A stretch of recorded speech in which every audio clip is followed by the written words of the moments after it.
প্রভু জগন্নাথের মূর্তি এবং মন্দির যখন তৈরি হয়ে গেল, অবন্তী রাজা ইন্দ্রদ্যুম্নের ওপর অত্যন্ত প্রসন্ন হয়ে প্রভু জগন্নাথ দেব বললেন, হে রাজা, আমি তোমার ওপর অত্যন্ত প্রসন্ন হয়েছি, তুমি আমার থেকে কি বর চাও বলো।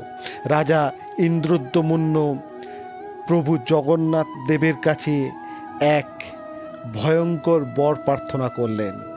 তিনি বললেন, আমার বংশ যেন নির্বংশ হয়।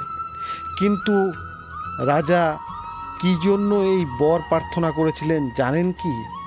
কারণ তিনি পুরীর জগন্নাথ দেবের এই মন্দির প্রভু জগন্নাথের উদ্দেশ্যেই উৎসর্গ করেছিলেন, যাতে ভবিষ্যতে যদি তার বংশধররা থাকে তাহলে যে কোনো মুহূর্তে এই মন্দিরকে তাদের বলে দাবি করতে পারেন। সেই জন্যই তিনি এই বর প্রার্থনা করেছেন।